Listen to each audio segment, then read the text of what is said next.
Mari kita satu di dalam doa. Tuhan, kami bersyukur berterima kasih kembali kami boleh dikumpulkan di rumah-Mu ini Tuhan. Dan kami sudah memuji, memuliakan nama-Mu. Tibalah saatnya bagi kami, untuk kami mau bersama-sama merenungkan akan kebenaran firman-Mu. Tuhan menolong hamba-Mu sehingga dapat memberitakan kebenaran firman-Mu dengan baik dalam pimpinan-Mu.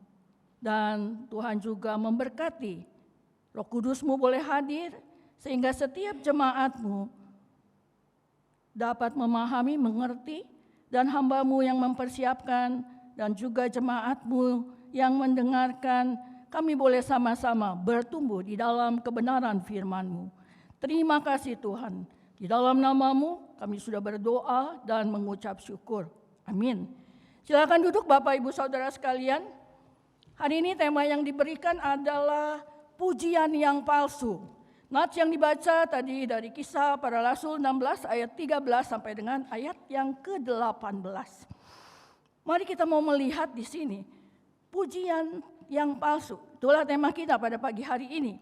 Kita tahu bahwa secara psikologis manusia memiliki kebutuhan dasar untuk dihargai. Dan kita semua juga tahu bahwa kita semua suka mendengar akan pujian, begitu ya. Dan biasanya pujian ini bisa menjadi satu bahan bakar yang positif. Ketika kita dipuji, tentunya ini membuat kita senang, begitu ya. Dan juga meningkatkan rasa percaya diri, dan tidak hanya itu saja, juga membuat kita merasa diakui. Bapak Ibu Saudara sekalian, ketika seseorang memuji pelayanan kita, ketika seseorang memuji cara kita berpakaian, dan ketika seseorang memuji akan keberhasilan kita, tentunya ada rasa aman yang timbul, yang muncul di dalam hati kita.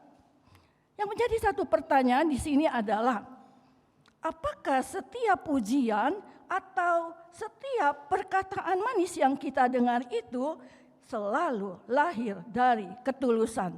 Nah, ini yang kita mau melihat. Dan tadi kita sudah membaca dari Kisah Rasul 16 ayat 13 sampai dengan ayat yang ke-18. Bapak Ibu Saudara sekalian, saat kita membaca Kisah Para Rasul 16 ini, sebenarnya kita sedang melihat bagaimana Injil pertama kali masuk dan bergerak di daratan Eropa, secara khusus tepatnya adalah di kota Filipi. Dan ketika kita membaca akan nats renungan pagi ini, kita melihat bahwa di kota Filipi ini, Paulus dan Silas bertemu dengan dua sosok perempuan yang sangat bertolak belakang. Nah, kita melihat siapakah perempuan-perempuan tersebut. Pertama kita melihat Lydia. Lydia, siapakah Lydia? Tadi kita sudah membaca bahwa dia adalah seorang penjual kain ungu. Lalu sosok yang kedua, perempuan yang kedua adalah seorang hamba perempuan yang memiliki rotenung. Nah, dari sekilas kita membaca akan renungan pagi ini, kita melihat bahwa kedua perempuan ini itu sama-sama merespon akan pelayanan Paulus dengan baik dan dalam tanda kutip rohani yang baik ya. Tetapi kalau kita melihat nanti lebih dalam lagi, kita akan menemukan satu perbedaan yang sangat kontras antara iman yang tulus dan pujian yang palsu. Mari kita mau membandingkan kedua sosok perempuan yang tadi kita lihat, ya, yang tadi kita sudah baca bersama-sama. Yang pertama adalah Lydia, gitu ya. Kita melihat ini ada di ayat 13 sampai dengan ayatnya yang ke-15. Kita melihat di sini bahwa Paulus memulai pelayanannya di Filipi bukan di dalam rumah ibadah yang megah, ya, tadi kita baca. Tetapi dia memulai pelayanannya di kota Filipi ini di tepi sungai, ya. Nah, mungkin perlu kita tahu ya, pada masa itu kalau orang-orang percayanya tidak banyak, itu tidak akan kita temukan sinagoga, ya. Nah, jadi di sini kita melihat Paulus memulai pelayanannya di kota Filipi ini itu bukan dari ibadah, bukan dari tempat yang megah, rumah ibadah yang megah, tetapi di tepi sungai. Di mana di tepi sungai ini tadi kita baca, itu tempat berkumpulnya komunitas ya, kelompok perempuan yang selalu berkumpul di sana dan berdoa. Nah, di dalam kumpulan orang-orang yang berdoa ini, di tepi sungai ini, tempat mereka komunitas perempuan ini berkumpul dan berdoa, di sanalah kita melihat salah satu perempuan itu adalah Lydia, gitu ya. Nah, siapakah Lydia?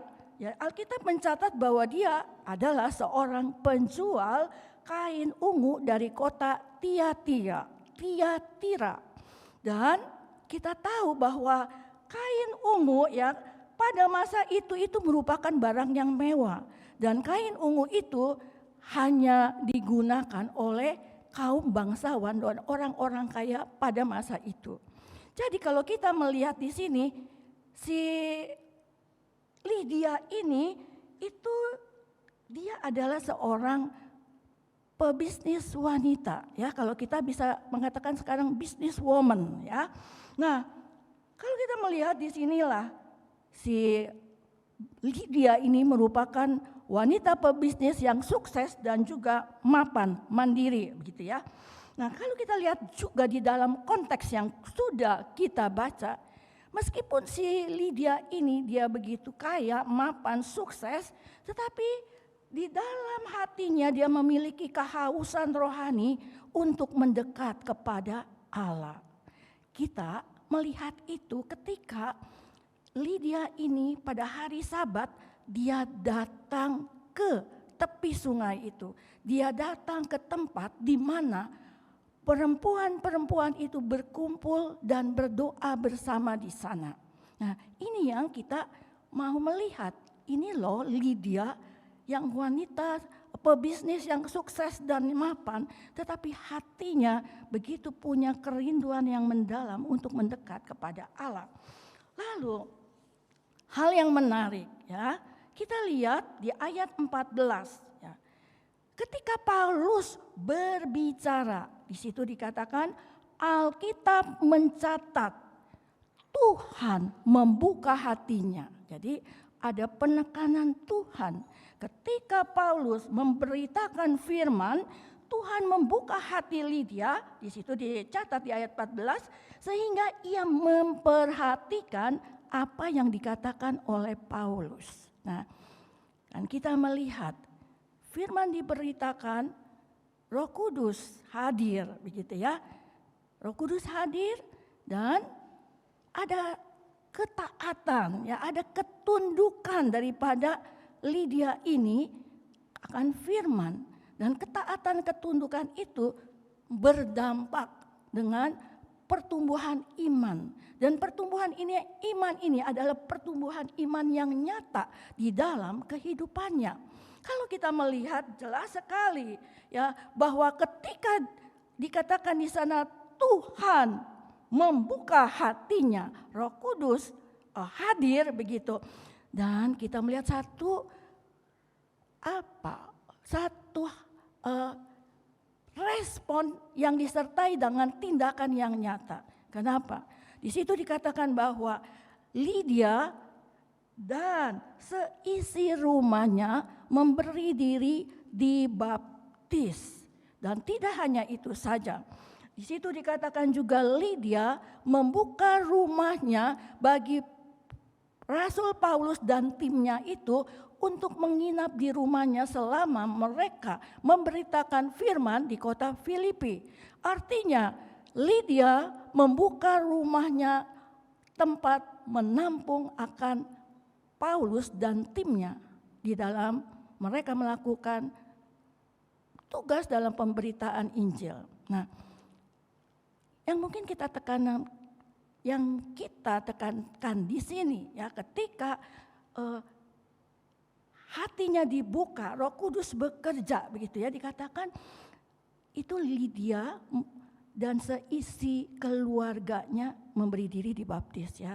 Bapak Ibu Saudara sekalian, jadi kita membayangkan kenapa Lydia ini ketika hal ini terjadi, itu disebut memiliki iman sejati. Ya, iman yang bertumbuh, iman yang tampak dari kehidupan kesehariannya. Ya, karena seisi keluarganya, dia dan seisi keluarganya. Bapak Ibu Saudara sekalian, Alkitab tidak mencatat apakah Lydia ini sudah menikah atau apakah Lydia ini janda, begitu ya. Apakah Lydia ini memiliki anak-anak. Jadi penekanan seisi keluarganya adalah siapa? Orang-orang di sekitarnya. Dia wanita pebisnis, ya. Di rumahnya tentu ada pelayan, ya.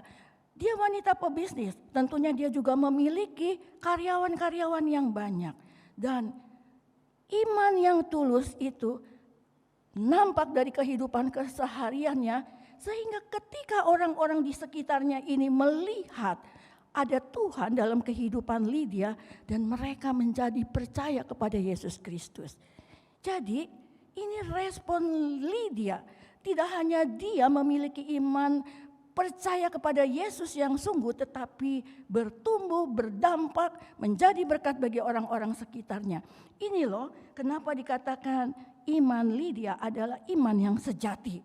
Dan kalau kita melihat dari awal ketika membaca nats ini, iman Lydia itu dimulai bukan dari kata-kata yang diucapkan yang begitu menawan, begitu ya, yang begitu heboh, yang didengar oleh orang-orang, begitu ya. Tapi iman Lydia yang sejati itu kita lihat dimulai dari hati yang tunduk kepada Injil, dari hati yang taat ya kepada Injil. Jadi dia responi itu firman itu Roh Kudus bekerja, ada ketaatan melakukan firman, dan imannya bertumbuh, dan iman yang bertumbuh berdampak dalam kesehariannya menjadi berkat bagi orang-orang di sekitarnya.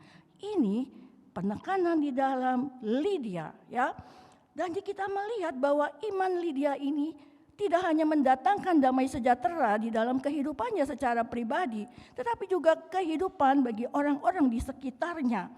Dan ya, kalau kita melihat imannya juga mendatangkan berkat bagi pelayanan Paulus dan timnya di kota Filipi.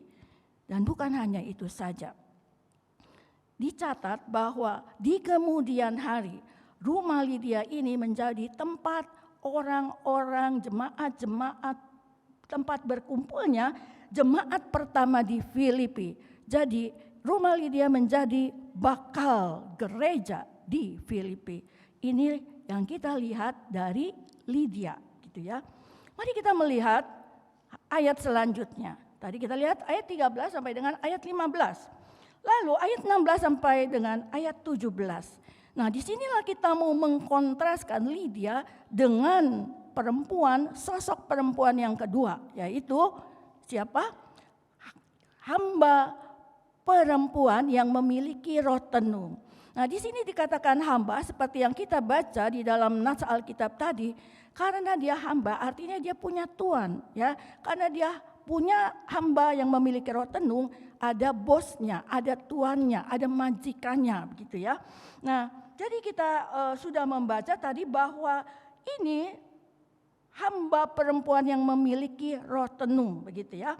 Nah, roh tenung ini memberikan kemampuan dia untuk meramal. Dan melalui lamaran itu, maka ia mendatangkan keuntungan yang besar bagi bosnya, bagi tuan-tuannya.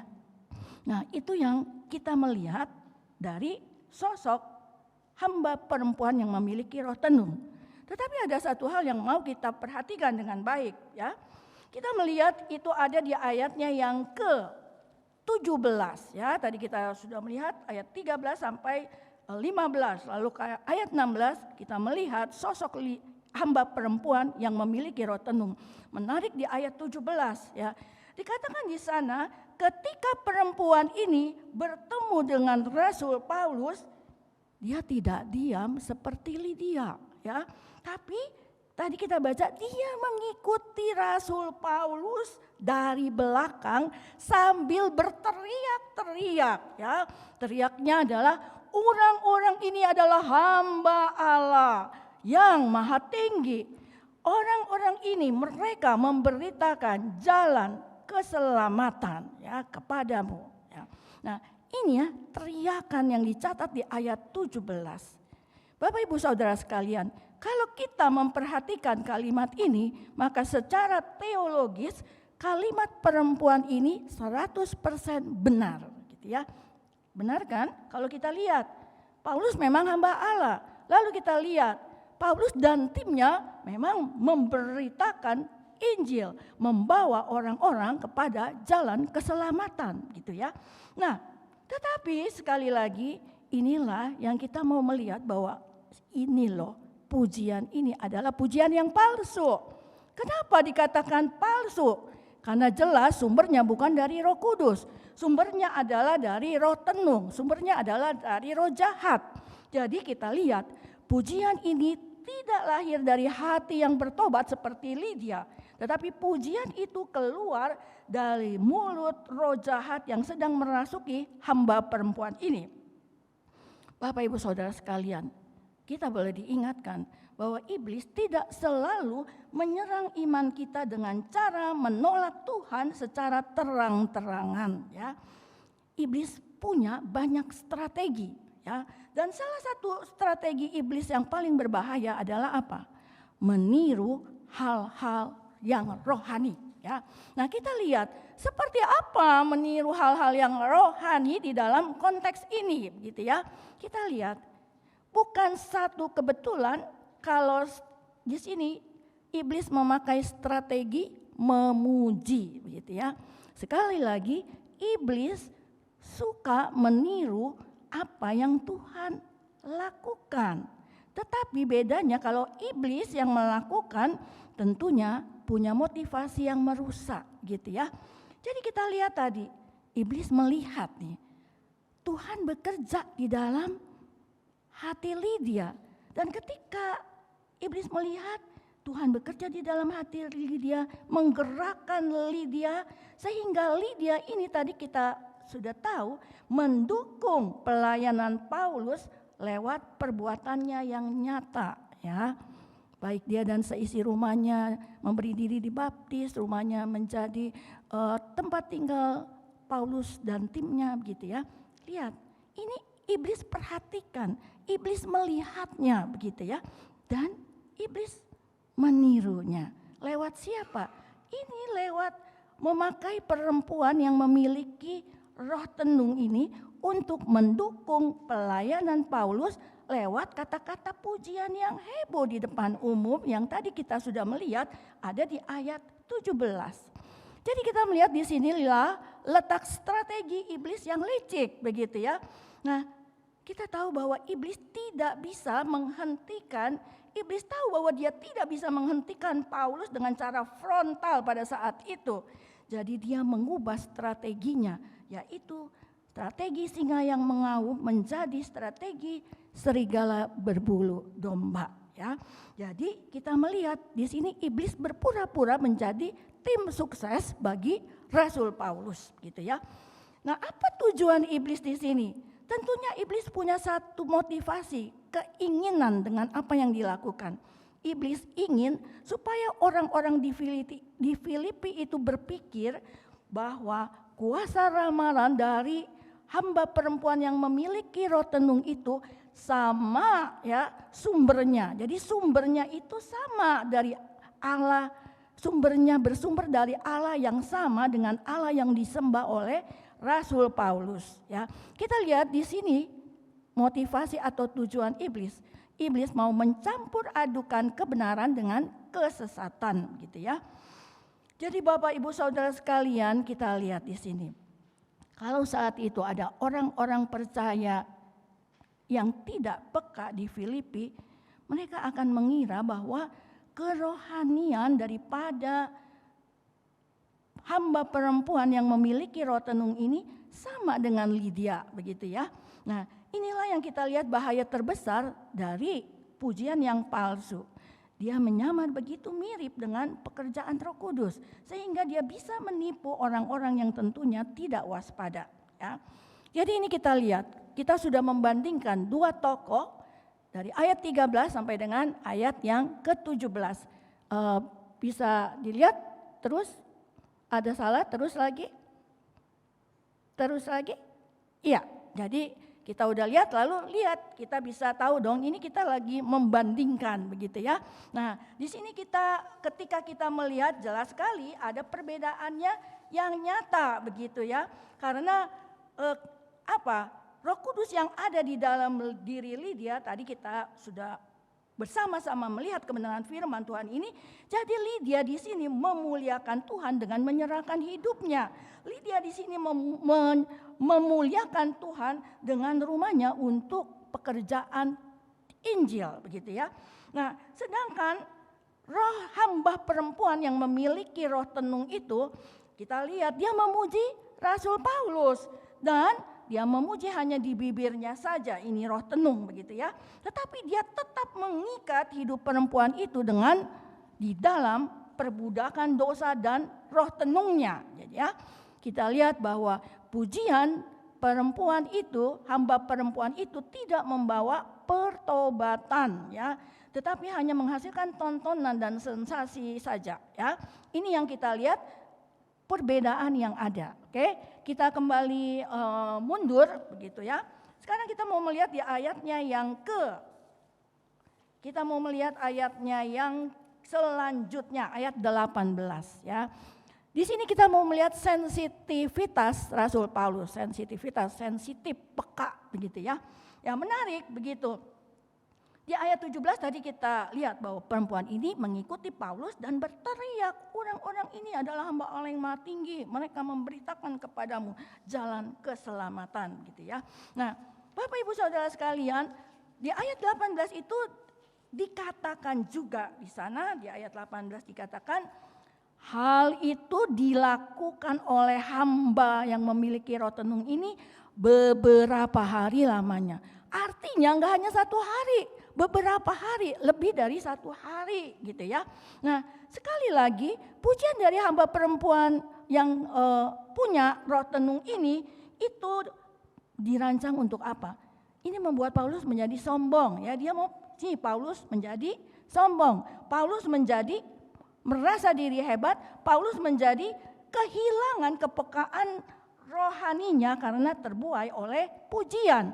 Ini yang mau dilakukan oleh hamba perempuan yang memiliki roh tenung itu begitu ya. Tapi kita lihat di sini Paulus tidak memanfaatkan momen itu untuk mencari popularitas begitu ya. Paulus tidak bangga diakui oleh peramal terkenal di kota Filipi ini begitu. Kita tahu bahwa banyak orang mungkin ketika mengalami pujian seperti yang Paulus alami begitu ya. Tentunya dia akan terlena ya kalau dipuji terus ya. Berbeda dengan Paulus tadi kita lihat. Kita tahu manusia seringkali haus akan pengakuan dirinya ya. Nah, tetapi di sini sekali lagi yang kita mau lihat adalah kepekaan dari Rasul Paulus ya.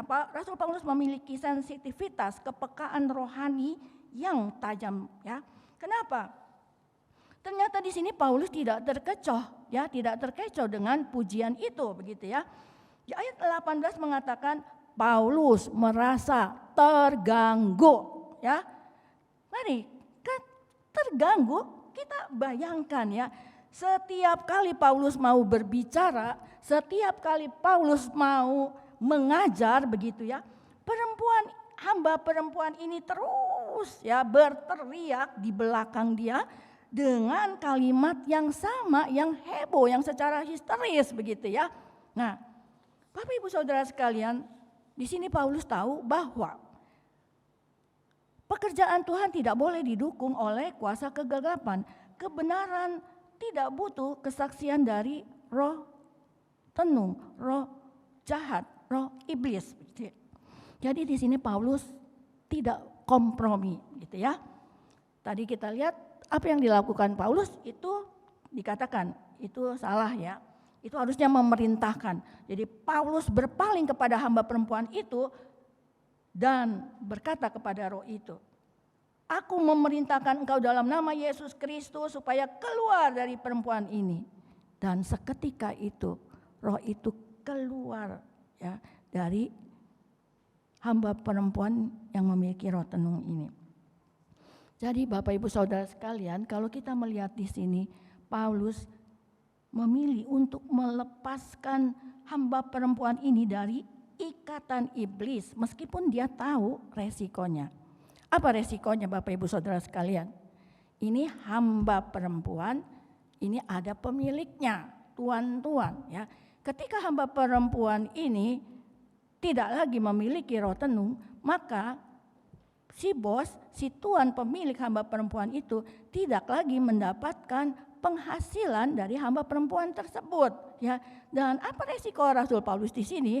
Tentunya si tuan ini akan menjadi sangat marah ya. Dan itulah yang kita bisa lihat di ayat selanjutnya ya, dan kita tidak tekan-tekan di situ ya, karena penekanan kita ada di ayat 13 sampai dengan 18. Tetapi ini ada hal yang kita lihat bahwa ini loh kemarahan yang terjadi begitu ketika Rasul Paulus mengusir roh tenung dari hamba perempuan yang memiliki roh jahat ini, roh tenung ini. Nah, Bapak Ibu Saudara sekalian, jadi kita lihat bagi Paulus kemurnian Injil jauh lebih berharga daripada kenyamanan fisik dan pujian sanjungan dari manusia, gitu ya. Nah, ketika kita melihat ini, mari kita melihat lanjut. Ya. Kita melihat renungan pagi ini, lalu apa aplikasinya dalam kehidupan kita? Artinya dalam kehidupan kita sehari-hari, tindakan kita apa ketika kita udah tahu akan kebenaran firman Tuhan ini? Yang pertama, ya, yang tadi kita lihat, jangan menjadi Kristen yang hanya bibirnya memuji tetapi hatinya menjauh, ya. Di situ kurang hati, ya. Hatinya menjauh, kurang menjauhnya, ya. Bapak Ibu Saudara sekalian, di gereja ketika kita berkumpul bersama, kita bisa menyanyikan lagu-lagu pujian yang indah, dan kita juga bisa mengucapkan kata-kata rohani yang baik dan indah, begitu fasih seperti perempuan yang memiliki roh tenung tersebut, gitu ya. Tetapi kita diingatkan, bukan hanya bagi Bapak Ibu Saudara, tetapi juga saya ketika saya menyiapkan firman Tuhan ini. Kita diingatkan kalau kehidupan kita di luar gereja itu masih dikuasai oleh dosa, keserakahan, dan tidak ada pertobatan, ya. Maka pujian yang kita naikkan bukan dari hati itu, yang hanya di bibir, merupakan pujian yang tidak berkenan bagi Tuhan, ya. Ini satu hal yang kita melihat, satu aplikasi kita diingatkan bersama sekali lagi, termasuk saya sebagai hamba Tuhan yang mempersiapkan renungan ini. Lalu yang kedua, marilah kita memiliki hati seperti hati Lydia, ya. Hati yang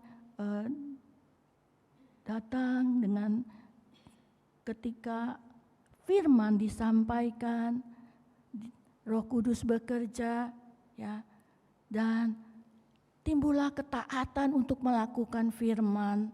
Dan ketika taat melakukan firman, imannya bertumbuh nyata dalam tindakan keseharian, menjadi berkat bagi orang-orang di sekitarnya, dan juga setia di dalam mendukung pekerjaan Tuhan dengan tulus tanpa pamrih. Ini loh, hati seperti Lydia.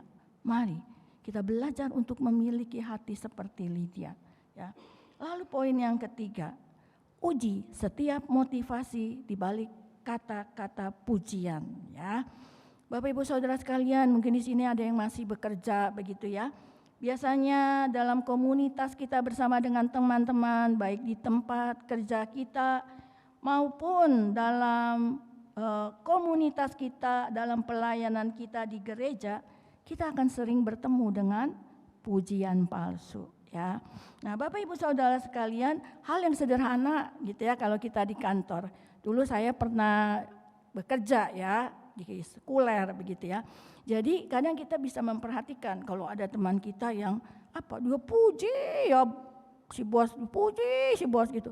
Ternyata ada maksudnya, supaya apa? supaya dia dipromosikan jabatannya gitu ya, lebih cepat ya.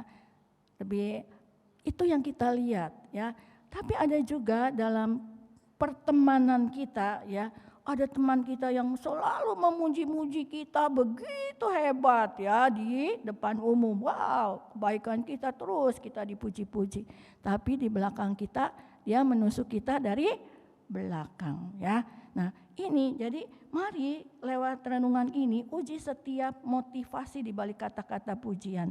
Kita belajar seperti Paulus, memiliki kepekaan rohani yang tajam gitu ya.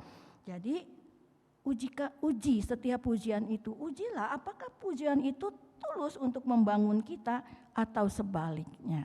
Oke. Nah, itu poin yang ketiga. Poin yang terakhir. Kita lewat renungan ini jaga hati saat menerima pujian ya. Ketika orang memuji pelayanan kita, ketika orang memuji kehidupan kita yang sukses, memuji keluarga kita yang kayaknya wah ya, damai, aman gitu ya, diberkatin Tuhan, hati-hati ya. Baik kita sebagai pelayan Tuhan, baik kita sebagai jemaat atau sebagai pemimpin, kita diingatkan ketika ada pujian, mari kita mengembalikan pujian itu kepada Tuhan ya. Soli Deo Gloria ya. Jadi jangan pujian itu membuat kita sombong, karena kesombongan adalah menjadi satu jerat kejatuhan kita. Amin Bapak Ibu Saudara sekalian. Dan akhir daripada renungan firman pagi ini ya, mari kita mengevaluasi diri kita masing-masing, termasuk saya sebagai hamba Tuhan ya.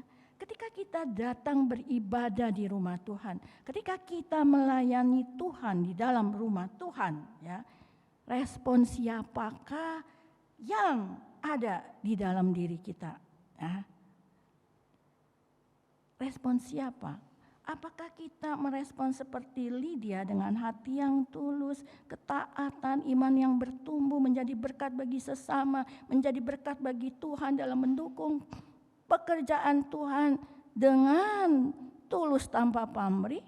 Atau ya kita datang ke gereja, kita beribadah, kita melayani begitu, kita terjebak dalam kepalsuan, hanya mencari pujian manusia dan popularitas yang semu. Mari kita berdoa ya. Kita masing-masing melihat akan keberadaan diri kita. Tuhan, terima kasih untuk renungan firman-Mu pagi ini. Tolonglah setiap kami, termasuk hamba-Mu di dalamnya Tuhan, supaya ketika kami datang beribadah di rumah Tuhan, ketika kami melayani Tuhan di rumah-Mu yang kudus ini, kami boleh memiliki, meresponi hati seperti Lydia. Datang duduk, mendengarkan akan renungan firman-Mu, dan Roh Kudus bekerja, sehingga ada ketundukan pada firman Tuhan, ada ketaatan untuk melakukan firman Tuhan. Dan ketika itu terjadi, iman kami boleh bertumbuh menjadi iman yang sejati, iman yang nampak dalam tindakan kami sehari-hari, iman yang nampak bagi orang-orang di sekitar kami, sehingga iman yang sejati itu menjadi berkat bagi sesama dan juga menjadi berkat bagi kemuliaan nama Tuhan, mendukung akan pekerjaan Tuhan dengan tanpa pamrih, ya, dengan begitu baik, dengan begitu tulus tanpa pamrih. Tuhan, tolonglah kami, mampukanlah kami termasuk hamba-Mu di dalamnya, untuk kami boleh bersama-sama menerapkan, belajar menerapkan kebenaran firman-Mu ini dalam kehidupan kami. Tentunya ada jatuh bangun ketika kami mau melakukannya, tetapi kami percaya bahwa di dalam Tuhan ada kekuatan khusus, bahwa di dalam Tuhan, Tuhan memberikan kemampuan kepada kami, sehingga dalam jatuh bangun kami boleh pada akhirnya menjadi anak-anak Tuhan Ya Pak, seperti yang Tuhan mau, seperti apa yang menjadi kehendak Tuhan dalam kehidupan kami. Terima kasih Tuhan, di dalam nama-Mu kami sudah berdoa dan mengucap syukur. Amin. Maaf Bapak Ibu Saudara sekalian, Bapak Pendeta ini belum hadir, bisa minta tolong Bu Yulin.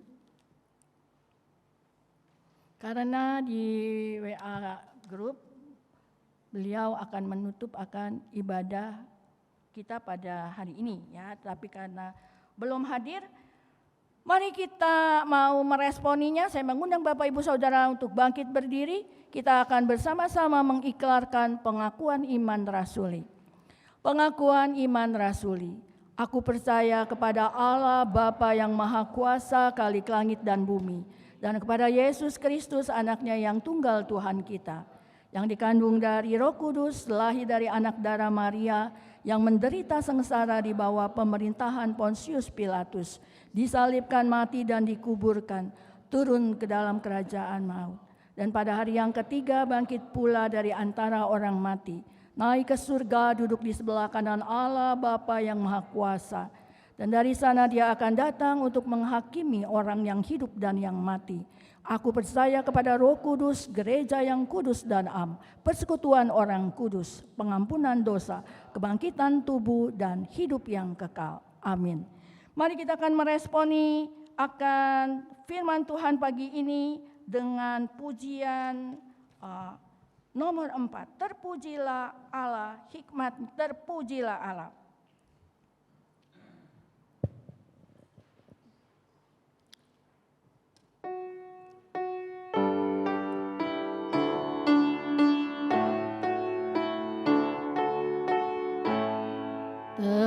Terpujilah Allah, hikmatnya besar, begitu kasihnya untuk dunia jemaat, sehingga diberikan putranya kudus, mengangkat manusia serta menebus. Pujilah, pujilah, buatlah dunia bergemar, bergemar, mendengar suaranya. Dapatkan Allah demi putranya, beri puji padanya sebab hikmatnya. Dunia tak terukur besar hikmatnya, menulah hatiku sebab anaknya, dan amatlah kelak hati kita senang melihat Sang Kristus di surga cerlah. Pujilah, pujilah, buatlah dunia bergemar, bergemar, mendengar suaranya. Dapatkanlah Allah demi putranya, beri puji padanya sebab hikmatnya. Beri puji padanya, Beri puji padanya. sebab Beri puji. beri puji padanya sebab hikmatnya. Mari kita satu dalam doa.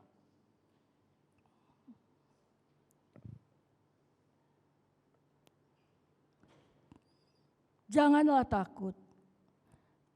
Ada satu renungan firman Tuhan yang boleh meneguhkan, menguatkan setiap kita akan penyertaan Tuhan dalam kehidupan kita. Sebab Tuhan, Dia sendiri akan berjalan di depan kita. Dia sendiri akan menyertai kita.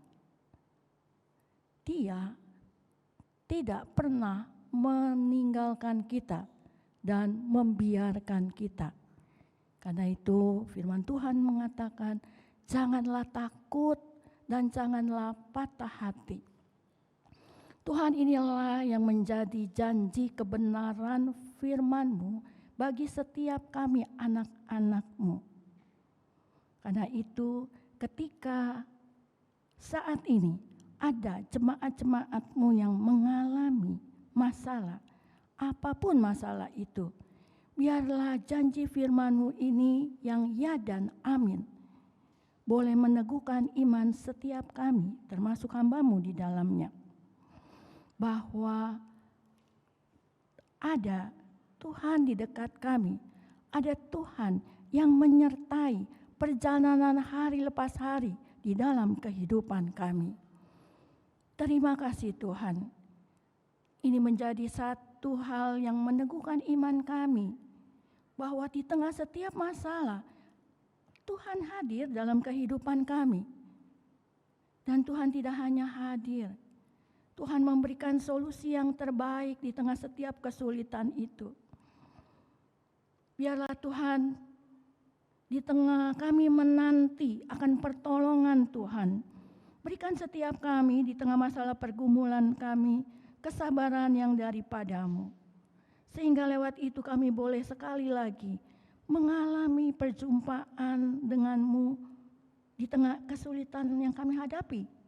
Dan itu membuat kami sekali lagi Tuhan boleh melihat dan mengalami siapa Tuhan dalam kehidupan kami.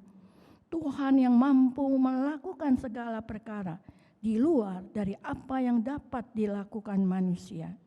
Biarlah ini meneguhkan langkah perjalanan kami ke depannya Tuhan, dengan tetap beriman teguh kepada-Mu. Terima kasih Tuhan. Saat ini hamba-Mu juga berdoa bagi jemaat-jemaat-Mu di dalam apapun pekerjaan, apapun usaha yang dilakukan. Kami tahu tidak mudah Tuhan saat-saat ini ketika kami bekerja maupun ketika kami memiliki usaha mandiri Tuhan. Kami tahu di tengah keadaan ekonomi yang sulit ini ada banyak masalah, ada banyak tantangan Tuhan. Tetapi biarlah sesuai apa yang menjadi janji firman-Mu tadi. Tuhan, kami boleh mengalami pemeliharaan Tuhan dalam kehidupan kami. Terima kasih Tuhan. Dan saat ini kami juga mau berdoa bagi anak-anak jemaat-Mu. Baik yang masih studi, Tuhan berkati studinya. Yang sudah bekerja, Tuhan berkati dalam pekerjaannya. Yang sudah berumah tangga, Tuhan berkati dalam rumah tangga mereka masing-masing. Pada akhirnya kami mau menyerahkan hari lepas hari kami 1 minggu ke depan ke dalam tangan Tuhan. Tuhan memimpin, Tuhan menyertai, Tuhan memberkati, dan Tuhan mengumpulkan kami kembali pada minggu yang akan datang di rumah-Mu ini. Kami dipersatukan kembali di dalam kasih Tuhan. Terima kasih Tuhan, inilah doa-doa kami.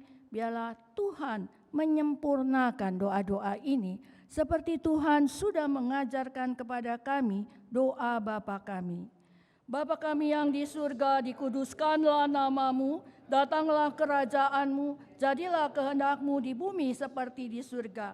Berikanlah kami pada hari ini makanan kami secukupnya, dan ampunilah kami akan kesalahan kami, seperti kami juga mengampuni orang yang bersalah kepada kami.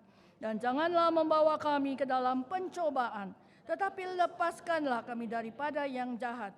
Karena Engkaulah yang mempunyai kerajaan dan kuasa dan kemuliaan sampai selama-lamanya. Amin. Doksologi.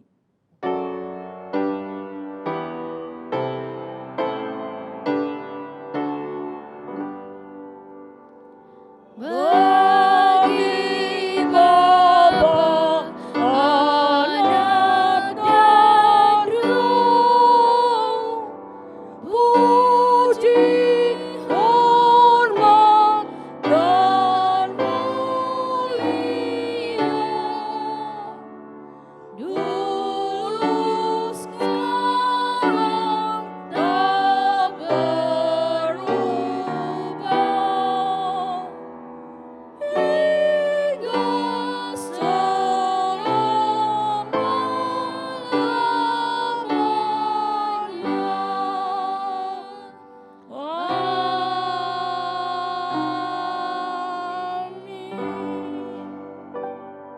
Angkatlah kedua tangan dari Bapak, Ibu, Saudara sekalian, dan terimalah berkat dari Allah Bapa Tuhan kita. Kasih dari Allah Bapa, damai sejahtera daripada Tuhan kita Yesus Kristus, dan penyertaan dari Allah Roh Kudus menyertai kita. Mulai dari hari ini, sampai kedatangan Tuhan Yesus yang kedua kalinya, dan bahkan sampai selama-lamanya. Amin.